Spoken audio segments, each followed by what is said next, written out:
The last 4 videos talked about the body language of comfort and discomfort, along with common body language behaviors you want to watch out for. In this video, we'll apply all that knowledge as we learn to detect deception so you can better tell when someone's lying to you. And make sure you watch until the end of the video where I'll talk about a common behavior of the face liars use all the time that you'll want to train yourself to notice. When it comes to detecting deception, the most important thing that you can know is that almost everyone is terrible at it. Even people that work with liars all the time can rarely detect lies at better than a 50% rate. Even the best people in the world at detecting lies are rarely correct more than 60% of the time. 60% may sound like a lot, but remember, you'll be right 50% of the time if you just flip a coin and guess that they're lying every time it comes up heads. It takes no skill at all to be right 50% of the time. For this reason, you don't want to jump to the conclusion that people are lying right away. The past few videos have shown you a number of body language cues that can help you detect deception, but remember that body language isn't actually showing you lying, it's showing you discomfort. The body language of discomfort shows you that something is wrong. They're experiencing a negative emotion of some type, but it could simply be that they're nervous, upset, or recalling an unpleasant memory. For this reason, we're going to focus not only on recognizing the behaviors of comfort, but also on getting people to relax so that a non-stop feeling of nervousness doesn't mask the discomfort that comes from lying. We want them to be totally calm and comfortable during the conversation, so that lying causes a change in their behavior that we can detect. This is one of the areas where the Social Skills Mastery online training program can be of great help. Because the program focuses on mastering charisma and becoming an excellent conversationalist, you can learn how to have a comfortable conversation with people where they don't feel nervous, even when you're trying to get personal information out of them. If you want to know more about the program, you can find the link in the description below. One of the things you want to keep in mind when reading the body language of someone that's being deceptive is that sometimes people give mixed signals. We all learn at a young age to smile even when we're not feeling good. When you see mixed signals, the negative signals tend to be the honest ones. If someone's trying to pretend to be calm and comfortable after they just lied to you, but you detect signals of discomfort, the uncomfortable signals are probably the honest ones. Keep in mind, there are no behaviors that guarantee that someone's lying. All you can do is look for the discomfort and try and figure out what's causing the discomfort. In addition to discomfort, you also want to look for the amount of emphasis people put on their words. People that are being honest tend to use more hand gestures and be more emphatic than people who are lying. An honest person is more likely to slam his hands on the table while shouting that he didn't do it than a dishonest person. When we're lying, we tend not to want to attract a lot of attention to ourselves, so we gesture less and we don't defend ourselves as hard because we know it's not true. Obviously, like all indicators of dishonesty, this isn't foolproof. A person might know that liars gesture less, and so they might consciously make an effort to emphasize their words more and to use more gestures in an attempt to deceive you, so you can't be certain that someone's being honest with you just because they gesture a lot.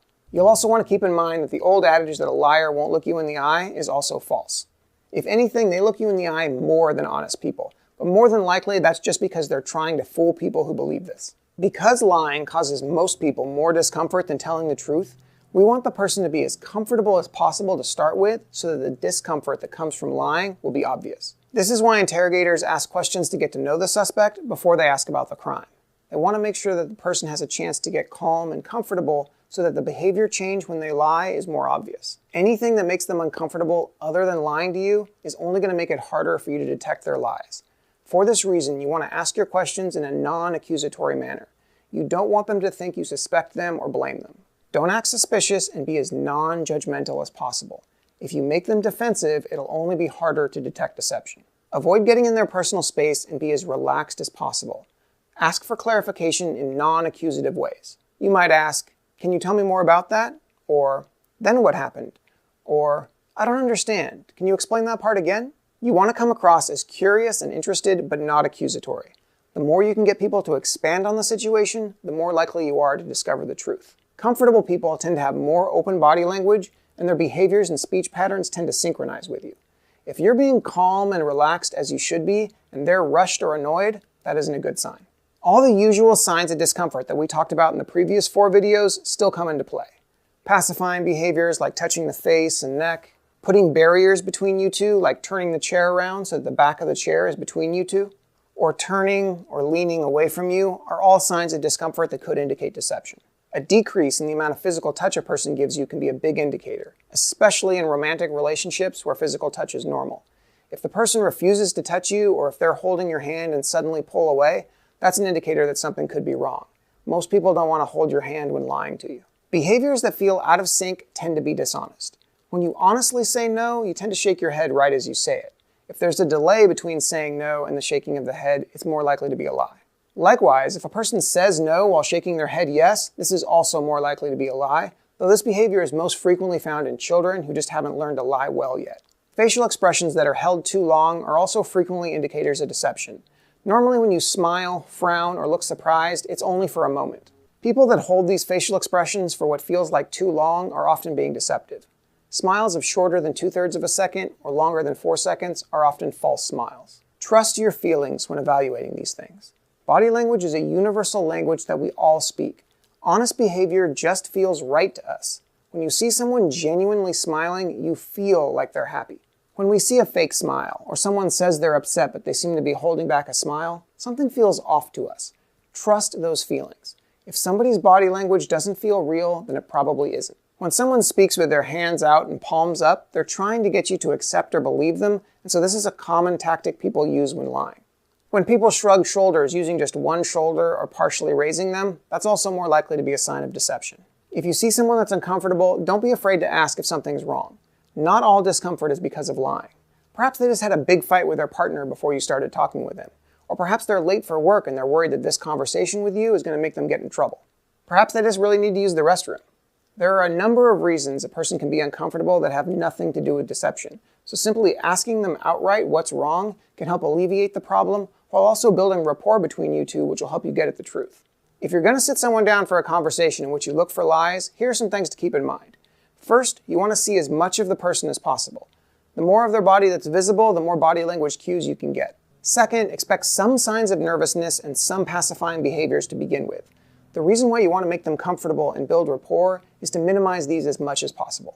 Once you've talked to them for a while about uncontroversial things and have established enough rapport to make them comfortable, you want to start looking for changes in their pacifying behaviors. You need to have a baseline of what their comfortable behaviors look like so you can tell when they get more uncomfortable and nervous because they're lying.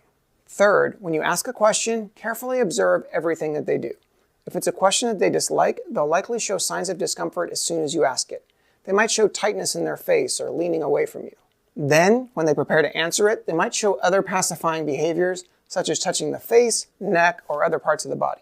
Don't be in too much of a rush to ask more questions. You want to take the time to fully witness their entire reaction process before you ask another question and start the whole reaction process again. A couple of things to keep in mind. Chattiness does not mean honesty. Just because the person is talking a lot doesn't mean they're being honest with you. Also, try to keep the interview focused. If you're constantly hopping between stressful and non-stressful topics, it can be hard to get a baseline for their behavior. You want to stay focused on the stressful topics so that you can see what causes greater stress, and those will be the areas you want to ask further questions. I mentioned at the beginning of the video that there's a common behavior of the face you'll want to watch out for when detecting deception. When people are telling you the truth, they're just trying to convey information. When people are lying to you, they're trying to get you to believe them. As a result, liars are always looking for acceptance. You'll also see this behavior when low-status people tell a joke. They'll tell a joke and then they'll look around the room to see if other people found it funny. They have this expectant look on their face that says, "Did you like it? Was I funny?" They're looking for acceptance.